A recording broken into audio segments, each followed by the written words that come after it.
My name is Aisha Rahman. I am 27 years old. I was born in a small town, the only daughter of my parents.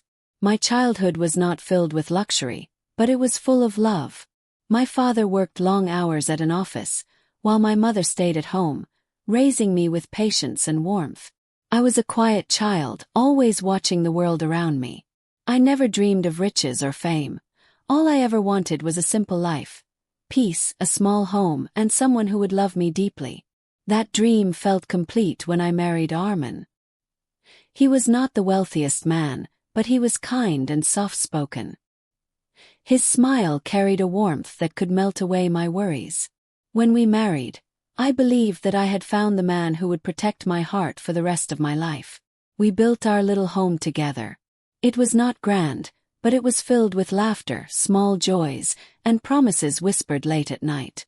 I would often sit on the balcony, watching the sunset, while he sipped tea beside me. Those moments were my definition of happiness. But happiness, I later realized, can be fragile. And sometimes life brings storms we never expect. The storm in my life came in the form of a woman, the woman who became my neighbor. In the first few years of my marriage, life was beautifully simple. I would wake early, prepare breakfast, and wait for Armin to join me at the table. He would smile, kiss my forehead, and leave for work. In the evenings we would cook together, share stories, and sometimes take long walks through the neighborhood. I loved the way he looked at me when I laughed, as if I was the only person in the world. I felt safe, treasured, and loved. We didn't have much money, but we had each other, and that was enough for me. I believed our love was unshakable. I believed nothing could break the bond we shared. But love, I was soon to learn, is not always broken from the outside. It often cracks from the inside, silently, without warning. It was a bright morning when a moving truck stopped in front of the house next door. From my balcony, I watched as boxes were unloaded and a young woman stepped out.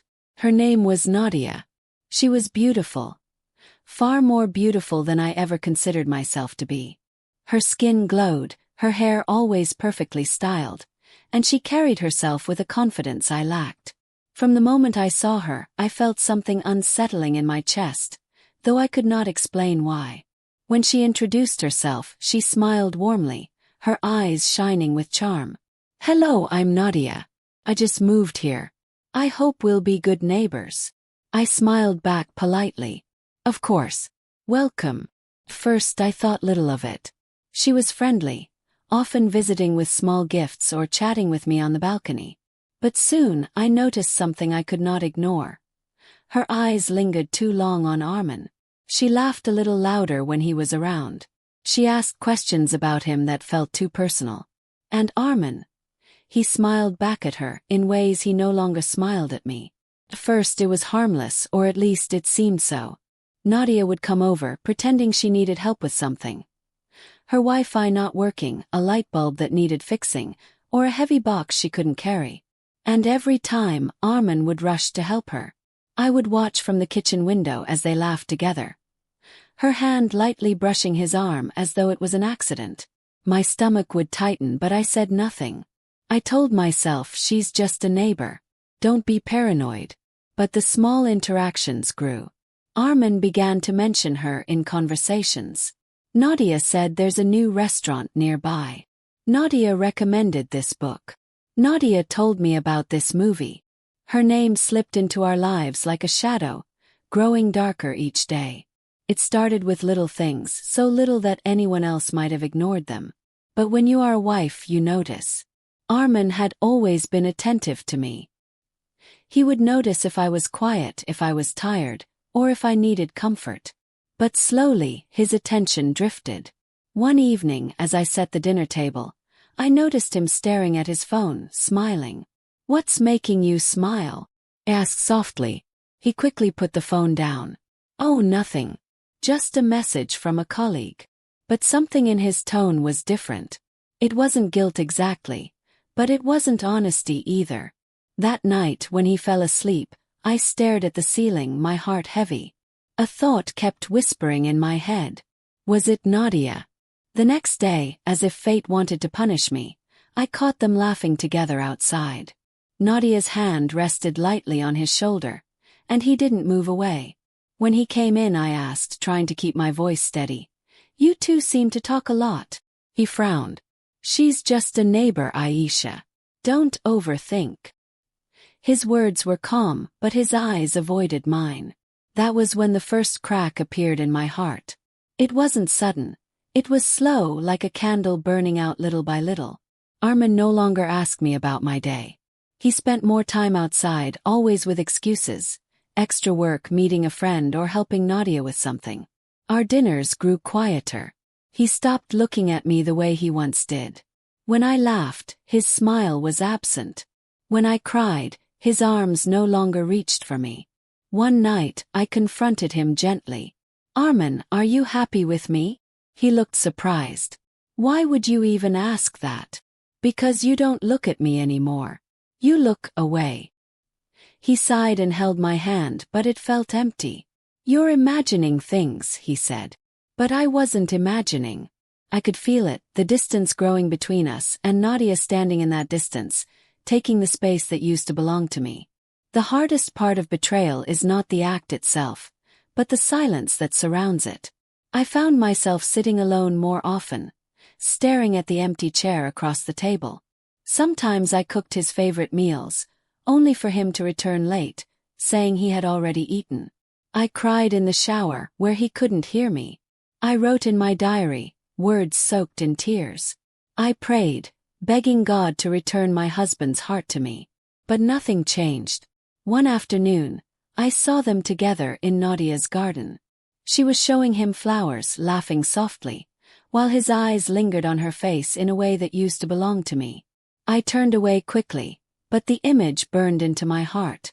That night, I cried until my pillow was wet, asking myself over and over, what did I do wrong? Was I not enough? It happened on an afternoon I will never forget.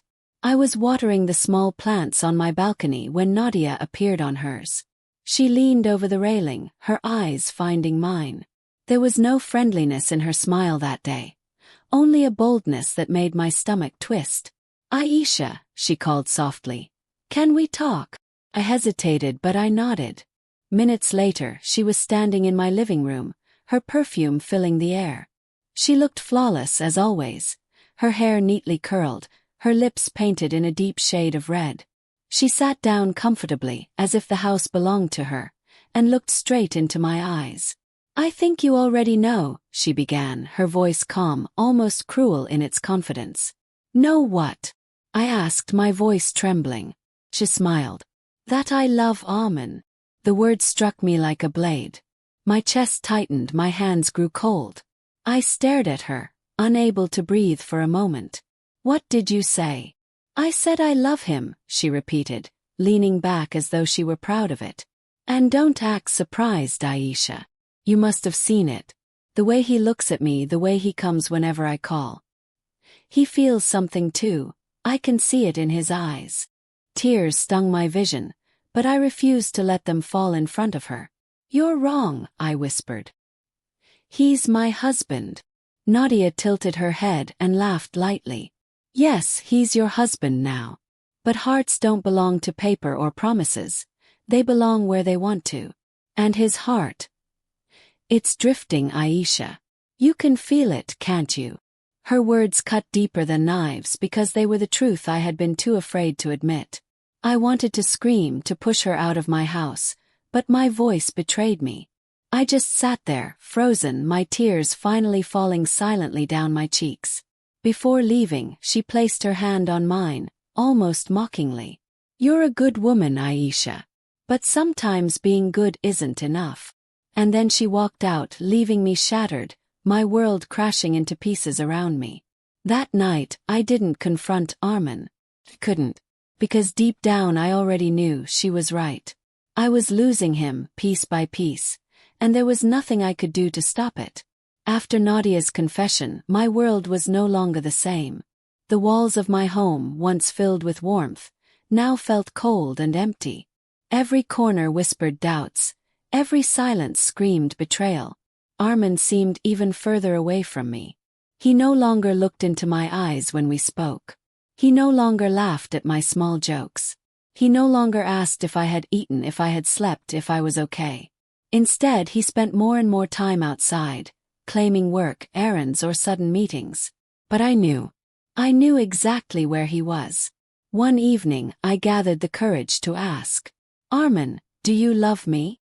I asked softly as we sat at the dinner table. He froze, his spoon halfway to his mouth.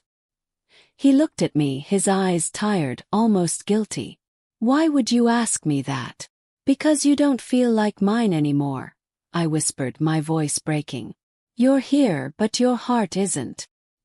He put the spoon down, sighing heavily. "Aisha, please. Don't make this harder. I don't want to hurt you." The words tore me apart. Don't want to hurt you. But he already was. Tears blurred my vision as I whispered, "Then why, Armin? Why her?" He didn't answer. He didn't deny it either. He just lowered his gaze. His silence louder than any confession. That night, I lay awake beside him, listening to his steady breathing. The man I had loved, trusted, and prayed for was slipping through my fingers. And I couldn't hold him anymore. I wanted to scream, to fight, to beg him to stay. But a strange stillness had settled in my heart. Sometimes silence is more painful than words. Day by day, our marriage shattered. We still lived in the same house, ate at the same table, and shared the same bed. But we were no longer husband and wife. We were strangers bound by a piece of paper. And outside, just next door, Nadia waited for the day when the last piece of him would break away from me and belong entirely to her. Time does not heal all wounds. Sometimes it only deepens them. Weeks passed, but nothing changed except me. I grew quieter, weaker, more fragile with each passing day. The laughter that once lived in my home was gone. Even my reflection in the mirror looked like a stranger. Eyes swollen from sleepless nights, a smile that no longer existed. Armin still lived with me, but his heart was elsewhere. Every time his phone buzzed, I felt the sting in my chest. Every time he said he was going out, I already knew whose presence he was seeking. One night, I sat alone on the balcony, staring at the stars. The air was cool, but my heart was burning. I whispered to myself, when did love turn into loneliness? When did marriage turn into prison? Armin came home late that night. I waited for him, not to fight, not to beg, but to speak the words I had kept locked inside. When he entered, I stood in front of him, my hands trembling. "Armin," I said softly, "I won't stop you anymore." He looked at me, confused. "What do you mean?" Tears filled my eyes, but I forced a smile. "You love her. Can see it. I've seen it for a long time. And I've been holding on to you like sand in my hands. But the harder I try, the faster you slip away." "Aisha." His voice cracked, but he didn't deny it. "I'll always love you," I whispered. "But I can't fight a war I've already lost." "She makes you happy, then go." "I will let you go." For a long moment, silence filled the room. His eyes were heavy with guilt, but guilt was not love. I knew that now. That night, I cried silently until dawn. And by morning, the man who once promised to hold me forever was gone. I still live in the same house, but it feels like a graveyard of memories. The walls carry the echoes of our laughter, our promises, our love. But they also carry the silence of our end. Sometimes I see them together, Armin and Nadia. They smile, they walk side by side, and I turn away before my tears fall. I am broken, yes, but I am still alive. And maybe one day, when the pain finally fades, I will learn to love myself again. Because the cruelest truth I have learned is this. Sometimes the person you love most becomes the reason you break. And sometimes letting go is the only way to survive. The first morning without Armin was the hardest. I woke up to silence. The bed beside me was cold, the pillow untouched. For years, I had grown used to the sound of his breathing, the warmth of his body near mine. But now there was only emptiness. I sat on the edge of the bed, staring at the closed door. He had taken his clothes, his shoes, his books, but the memories, the promises, the love we once shared, those still haunted every corner of the house. I went to the kitchen and poured tea into 2 cups out of habit. Only when I placed 1 cup in front of his empty chair did I realize how deeply his absence had rooted itself in me. I broke down then, clutching the cup, my tears falling into the tea. The neighbors whispered. I could feel their eyes on me when I stepped outside. They must have noticed Armin leaving, noticed how Nadia had replaced me. But no one asked. No one wanted to touch the wound that was still bleeding. Nights were the worst. I would sit by the window, staring at Nadia's house. Sometimes I saw them together, Armin's laughter drifting into the quiet night, his smile shining in the light of her balcony. A smile that once belonged only to me. And I would press my hand against the glass, whispering, "Why wasn't I enough?" I tried to keep myself busy, cleaning, cooking, reading, but everything reminded me of him. The way he used to tease me while I chopped vegetables, the way he used to leave his books scattered around the living room, the way his cologne lingered on his clothes. It was as though the house itself had become a prison of memories, holding me captive to a love that no longer existed. Some nights, I prayed harder than ever before. Not for him to return, because I knew he wouldn't, but for the strength to live without him. But strength did not come easily. Only loneliness did. The days blurred into weeks, and the weeks into months. Life outside my window went on as if nothing had changed. Children still laughed in the streets, neighbors still exchanged greetings, and the world still spun, indifferent to my broken heart. But inside me time had stopped. I would see Armin sometimes, walking beside Nadia. His hand, the same hand that once held mine so tightly, now rested easily in hers. His smile, the smile that once gave me comfort, now belonged to her. At first I couldn't look. I would close the curtains, hide inside my room, and cry until I had no strength left. But with time I learned to watch silently, my heart aching but my tears refusing to fall. Perhaps I had cried them all away. The world had moved on without me. Armin had moved on. Nadia had moved on. Everyone around me was living, loving, and laughing. No, I was stuck. I tried to return to my old hobbies. I picked up my sketchbook, but every line I drew turned into his face. I tried reading, but every story reminded me of ours. I tried cooking, but every recipe was one he loved. Even the simplest things betrayed me. The scent of rain reminded me of our walks. The sound of music reminded me of our late-night talks. The sight of couples holding hands reminded me of everything I had lost. One afternoon I overheard 2 women talking outside. "They look perfect together, don't they?" one said, clearly referring to Armin and Nadia. "Yes," the other replied. "It's like they were meant for each other." Their words pierced me, but I stayed silent. Maybe they were right. Maybe I had never been the one meant for him. I returned inside and stood in front of the mirror. The woman staring back at me was pale, thin, and lifeless. Her eyes no longer carried light. They carried sorrow. She was not the Aisha who once dreamed of love, who once believed marriage meant forever. She was a shadow of who she used to be. And for the first time I wondered if I would ever find myself again, or if the world would simply keep moving, leaving me behind in my grief. I used to believe that love was eternal, that once 2 hearts became one, nothing could separate them. But life has taught me a crueler truth. Love is fragile, and sometimes, no matter how deeply you give yourself, it will not be enough. The day I truly accepted this came quietly. I was walking home from the market when I saw them, Armin and Nadia, coming out of a shop together. She held his arm, laughing, while he carried the bags with ease. Their faces glowed with happiness, as if they had the whole world in their hands. For a moment I froze, my heart pounding painfully. My first instinct was to look away, to escape, to hide. But something inside me whispered no. Face it. So I stood there watching them. And for the first time I didn't cry. There were no tears left in me. Only silence. They passed by without noticing me, their laughter fading into the distance. And I realized at that moment that I no longer existed in Armin's world. I was just a chapter he had closed, a memory he had chosen to forget. That night, I sat in my empty home and whispered to myself, "It's over, Aisha. It's truly over." And strangely, those words did not break me. They freed me.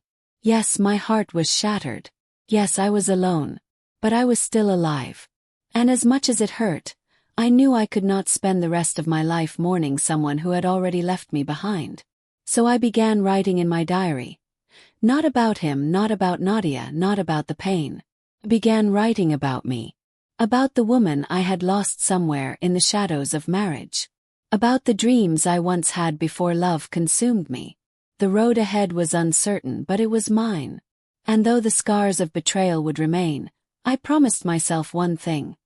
I would never again let someone else's love decide my worth. For I have learned the hardest truth of all. Sometimes love does not last forever. But survival does.